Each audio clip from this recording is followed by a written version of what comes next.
If I had to describe the June market in one word, I think I'd have to go with weird.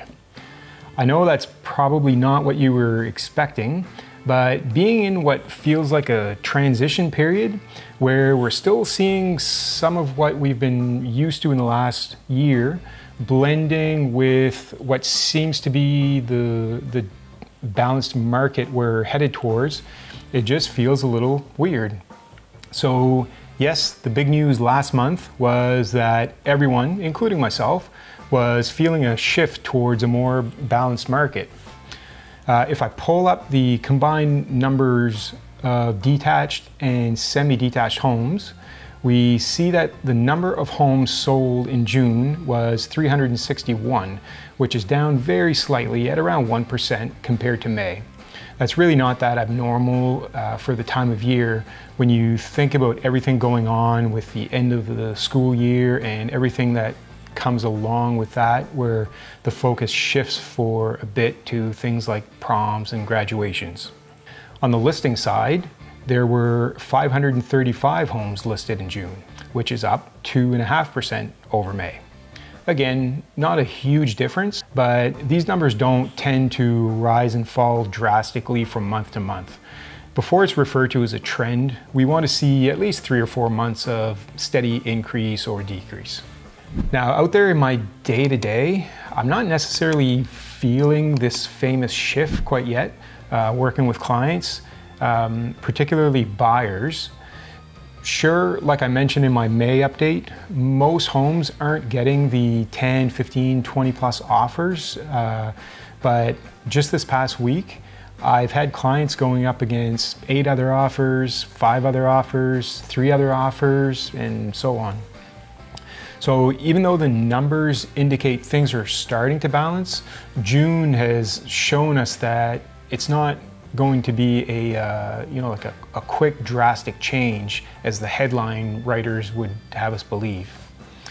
Now on the flip side of that, and I guess this is where the weird part comes in, I've equally shown properties in very desirable areas like the North End, Dieppe, and areas of Riverview in the ever popular $250,000 to $350,000 price range that were still available after being listed several weeks before. That just didn't happen a few months ago.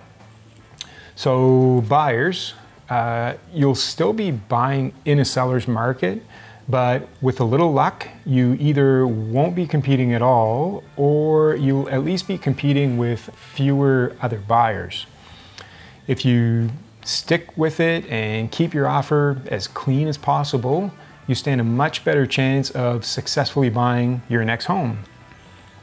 Sellers, it's still your market, but I do say now is the time if you're looking to take advantage and sell at the best possible price, quickly, and with favorable terms. One thing to note is buyer conditions that had gone by the wayside over the last year or so are slowly making their way back into offers, inspections and financing in particular. And if I see a challenge with sellers right now, it's managing expectations. Sellers have been spoiled in the last 12 to 18 months, getting offers way over asking price with very few conditions, and often selling within days, if not hours. You might be lucky and get that amazing offer quickly, but don't be surprised if it takes a little longer than you expect. And I say this all the time, but pricing correctly is the key. So far, everything I've touched on today has been on the residential side, single-family homes.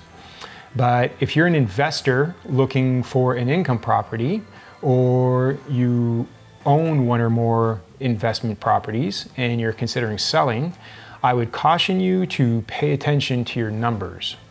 Income and expenses are what sell properties and should be one of the main factors in determining the right price.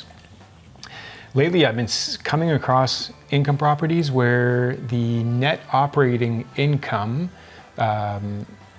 just doesn't line up with the price. With the temporary rent increase cap in place at the moment, the way to make the numbers work as an investor is by either reducing expenses or buying at a better price. Granted, not everybody needs their property to make a profit each month, since the real investment is in the appreciation over the years. But the closer you can get to the property at least paying for itself, the better. If you can make a profit each month, even if it's just a small one, you put yourself in a better position, not to mention if you set that little monthly profit aside, when an unforeseen expense arises, the property can hopefully pay for that as well. So that wraps it up for today. If you have any questions related to the local market here in the Greater Moncton area, whether you're looking to buy, sell, or just doing your homework, I'm always happy to chat. So feel free to send me a message or give me a call. And if you found this video helpful, feel free to like, share, comment, and all that good stuff. So thanks for watching and enjoy the rest of your day.